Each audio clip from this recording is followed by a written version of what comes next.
Hello everyone, my name's Luke Shelton. I'm a member of Team Disc Store from Northeast Ohio. I took a solo road trip down to Rock Hill, South Carolina to watch the 2019 United States Disc Golf Championships.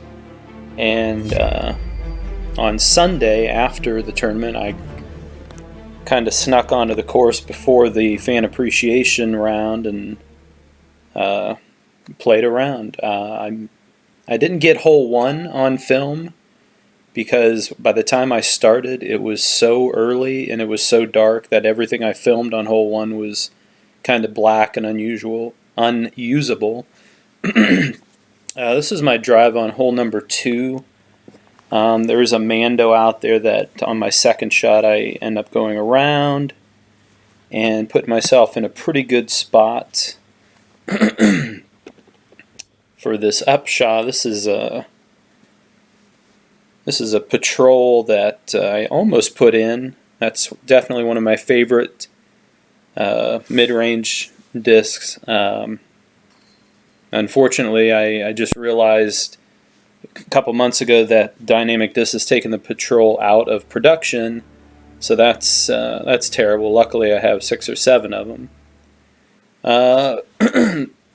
Hole 3 here was this is one of the newer holes for the Winthrop course. I wasn't a big fan of this hole. It's basically a big wide open drive that you have to crush to get it out there. The pros were throwing it far enough that they could put themselves in position to throw their second shot through the Mando, which was basically these 2 trees in the middle of this big open space. It's kind of a weird hole. I did manage to get my third shot here through the Mando, and just on the other side, throw my upshot off the top of the cage, and I believe I missed my putt when I was filming, but I did. I didn't do too bad on that hole. I certainly don't have the distance to throw all the way out to the Mando. I think I heard somewhere that Greg Barsby was the only pro that was able to go through the Mando off the tee with a backhand turnover air shot, which is kind of ridiculous. This is hole number 4. This is the second new hole on the course, and I really like this one. I was able to throw a pretty good drive through both Mandos. It's basically a big long tunnel shot. You got to go through one set of trees for Mando, then a couple hundred more feet you go through another set of trees, and I was able to tap in for 3. This is legendary hole 5. Lots of OB on the road and to the right. The whole lake's OB. Drive, I just try to crush my insanity out there and try to chop off as much distance as I could. Unfortunately, I did end up right of this line of trees, almost to the road, so I had to throw a big hyzer out and around the trees, and I wasn't able to put myself in a real good spot. My third shot here, I'm just throwing a layup up to the edge of the water with my verdict, and I didn't really get it as close to the water as I wanted. And this is my 4th shot, Sexton Firebird, up and over to land. And I believe this is my 5th shot, which I ran it, but ran it about as well as I could, put myself almost in the bullseye, and then I end up tapping in for a 6. Yeah, it was a beautiful day. The Thursday and Friday that I was there to watch rounds 2 and 3, it was super hot down there, almost 100 degrees each day. And then Saturday for the final round, it was in the low 60s, so it was kind of chilly. Sunday morning was even chillier, but I'm from Northeast Ohio, so I didn't have any problem with it. There were people out there in sweatpants and you name it, but it wasn't too bad. This is hole 6. This is the beach hole. I didn't really have the distance to make it all the way to the beach, so I kind of played this inside route, just playing for the par. Took my McPro Rock 3, put it on the beach, and had a little awkward straddle putt for par. But yeah, that's definitely a fun hole. That sand is pretty deep. I had to actually empty a bunch of sand out of my shoes when I was done with that hole. Hole 7 is the famous or infamous Mando hole for it's got the bamboo gate, and I just throw my trusty Panda Lucid Escape right through, and for a second I thought it was going to go in, and it was pretty close, and I finally get a birdie, but for such a famous hole, I was pretty happy to walk away with a 2 there. Hole 8. This is another awesome hole. There's a lot of OB on the left side, and obviously you got to keep it out of the baseball field. A lot of the pros were throwing forehands, and I didn't see a lot of them throwing backhands. It might have just been the groups I was watching, but I decided my safest play was to just pump a backhand out there and keep it inbounds. Now this is an Opto Stiletto that I basically threw that because I knew it would end up going right and staying out of the OB. I went way too far right, almost up to the fence. Then I had to play a little turnover shot with my patrol around the foul pole for the baseball field. And then I threw my next shot off the mozzarella sticks, which I don't know. I'm not a big fan of these stupid things. They gotta come up with something better than this. Hole 9. This is kind of a goofy hole. There's tons of OB and there's 3 landing areas. So I was honestly just playing for a 4 at best, trying to keep it in bounds. Get a drive out there. It was a pretty good layup drive to the first landing area. Then I throw my crave to the second landing area.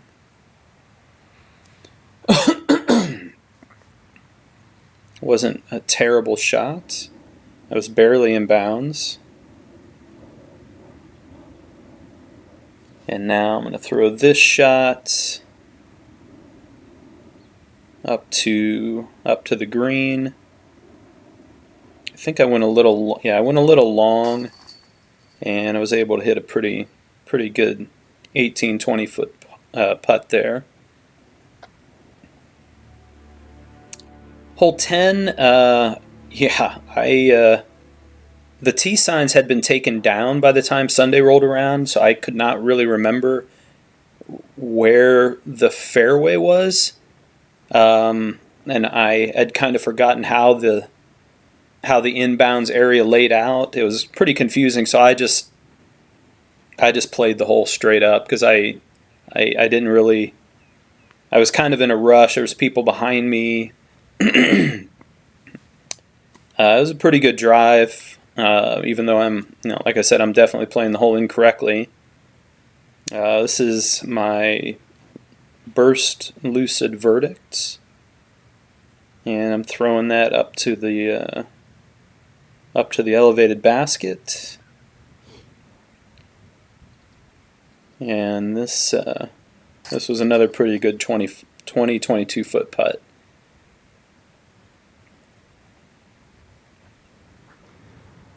So, just a disclaimer, I'm not super familiar with all the ropes and lines, but I believe it's 10 completely wrong, because I don't think it should be that easy to get a 3 on it. They took the T signs, so I was kind of in the dark on that one, but I'm going to give myself a stroke penalty. And here we go off to hole 11. I believe this is hole 11. Yeah, they took the T signs. All right, so there was my my explanation of not playing hole 10 correctly. Hole 11, just like every other freaking hole on this course, is a ton of OB. I had a pretty good idea of where all the landing areas were here, and I was just trying to play for a 5, honestly, because this is a pretty long hole, and I don't have, I don't have 450 foot of power. So my plan was just to throw a bunch of safe shots. It was gorgeous down there for the weekend. It was a fun trip. That was a shot of the Winthrop Coliseum.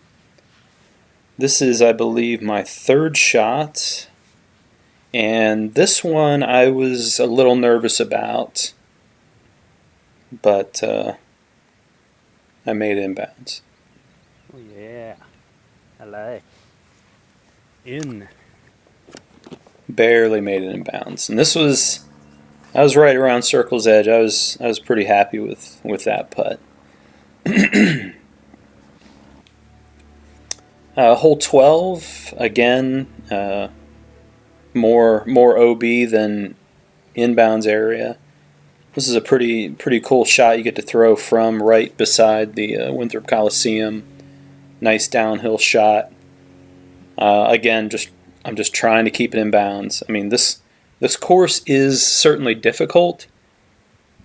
I think it is very much more difficult for the pros because they're playing for birdies on these holes for the most part, where I'm typically on this kind of crazy OB layout. I'm just playing for par. So I think when I say this course isn't that hard, well, yeah, it's not that hard if you're playing for par. If I was playing ultra aggressive, trying to birdie every hole, then it's going to play a lot harder, obviously. Yeah, my upshot went a little far down the hill off that elevated basket, but I made a pretty good putt. Hole 13, I was standing in the parking lot that Nico LaCastro skipped his 2nd shot off, and skipped it in for the albatross, which it was the most unbelievable shot I've ever seen in person. I'm pretty sure that was the only 2 in the history of this course, for sure. I was certainly not going to play for a 2 on this hole, but I was definitely going to try for a 4. This is my... No, actually, I'm going to be playing for 5, because where I was here was kind of where Nico was, but he shot straight at the parking lot and skipped it off, and I'm playing out and to the left where it's safe. This is my 4th shot, and for fun, I decided to actually try to skip off of the parking lot and put it in, and I almost did. I parked it pretty good. That's a nice low stress putt for a 5. I'll take it. Hole 14. This is one of the holes that I actually played Thursday morning. The first day I got there, it was really early in the morning, and I didn't have anything to do, so I just decided to play some of the course almost in the dark. And this hole, I think it's only 413 feet, but it's fairly downhill. And in those practice shots, I was able to get over this road into the basket. But for this drive, I didn't quite put enough on it. But again, on a course like this, I'll take 18 pars all day. Hole 15. I really like this hole. Triple Mando. I'm not really sure how far that Triple Mando is away from the tee, but just like the hole 7 Triple Mando hole, I decided to throw that Panda Escape again. Nailed the gap, put myself in a real good spot, and for the heck of it, I decided to throw a little kind of lazy flip up skip shot with that Panda, and it slid right up through the leaves, right up to within about 15, 18 feet for the 3. So I was stoked to get a bird there. Hole 16 is almost 400 feet, and there's a lot of OB behind the hole, and which I didn't really even consider the OB long of the hole because I wasn't really going to throw it that far. But, you know, this is another hole. It's like, I'm just going to play for 3. So I put it out there and decided to throw my Purple McPro Rock 3. And I was going to run it. Why not? And lo and behold, it went in. Back-to-back birdies. I'll take it. It was funny. There was actually a kid clapping for me at one point. One lone person who was standing on 8's tee. Hole 17. I'm going to catch a lot of flack for this, but I'm sorry. This hole is not that difficult. This was the first drive I threw on this hole. I didn't feel like losing anything in the water, so I threw a disc I didn't really care about. It was a newer one of those Anthon destroyers, and I put it to within about 35, nailed the putt. But after that drive, I threw 4 more drives. I threw a destroyer, I threw a Sexton Firebird, I threw a Macbeth, a couple other discs, and I put them all in bounds on the island. So I'm sorry, it's just not a very hard hole. I'm sure, when you have 1,000 people watching you and a title's on the line, there's a lot of pressure, but I didn't have that much trouble with it. This is hole 18. Threw a pretty good drive. I was close to the OB, but I kept it in bounds. My second shot was even closer to the OB. And I take my pyro here and just slide it up to the pin. I thought I was closer, but I was able to nail the putt. And that's it. It was a fun round. I can't wait to go back down there. Thanks for watching.